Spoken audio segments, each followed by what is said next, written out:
दोस्तों नमस्कार। आपका हार्दिक स्वागत है आपके अपने चैनल लीगल आई में।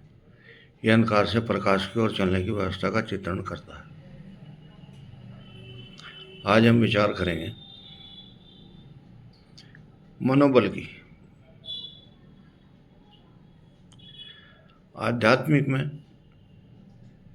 और साइंस में दोनों में मनोबल के ऊपर विशेष ध्यान दिया गया है। विशेष इसलिए, अगर मन से किसी कार्य करने की इच्छा खत्म हो जाए तो कार्य असंभव है। उसके लिए आप कितना ही प्रयत्न करें, प्रयत्न नहीं होगा। लेकिन अगर आप प्रयत्न करें तो रास्ता जरूर मिलेगा। अब रास्ते आपको कहाँ से मिलेंगे, ये सोचना बहुत ज़रूरी है। हमें किसी भी समस्या के लिए उसके मूल आधार को देखना है।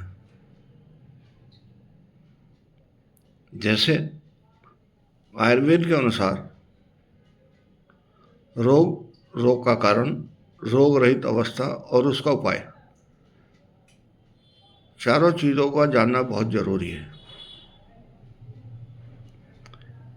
जब आदमी के दिमाग में यह आ जाता है कि मैं किसी भी लायक नहीं हूँ, या कोई भी कार्य करने की उसकी इच्छा खत्म हो जाती है, तब उसके पास न कोई सोचने का विषय होता है, न करने का विषय होता है। ये अवसादवाद है, जिसको आधुनिक साइंस में डिप्रेशन बोलते हैं। ये एक ऐसी बीमारी है जो सारी बीमारियों की जननी है, और इसका वस्तु से कोई लेना देना नहीं है। आपके पास क्या वस्तु है, क्या नहीं है, इसका इससे कोई लेना देना नहीं। ना आर्थिक तंगी से इसका लेना देना है, ना समृद्धि से कोई लेना देना है। लेकिन जब नेचर इस मन को, बुद्धि को प्रफुल्लित करती है, तो इसकी फ्रीक्वेंसी जो है वो बदल जाती है, और वो फ्रीक्वेंसियाँ उच्च कोटि की तरफ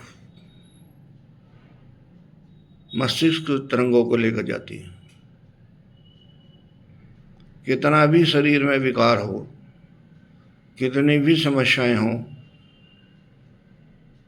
मस्तिष्क उनसे निकलने का रास्ता ढूंढ ही लेता है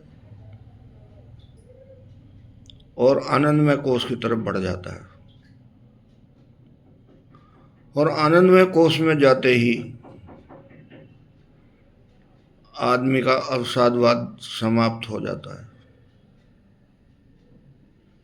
ये जीवन की एक ऐसी सच्चाई है जिसको ऋषि मुनियों ने समझ के, महसूस करके समाज के लिए रखा है।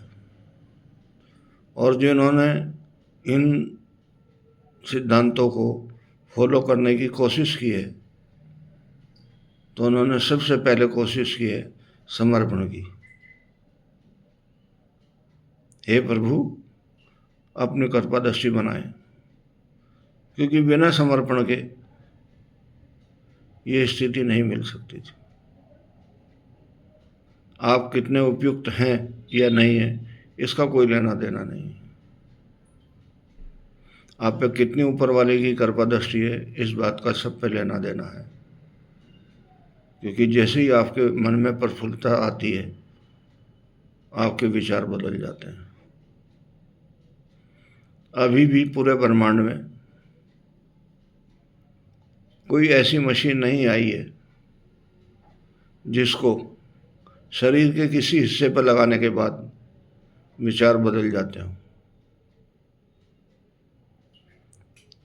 लेकिन आध्यात्म में ऋषि मुनियों ने कुछ मंत्रों की जाप की व्यवस्था की है ताकि मन की जो फ्रीक्वेंसी है वो उच्च कोटि को हो जाए, मन निर्मल हो जाए, प्राण शक्ति जाग जाए और ईश्वर समर्पित होकर उमंग से जीवन जीना शुरू कर दे। ऐसा मेरा विचार है। नमस्कार।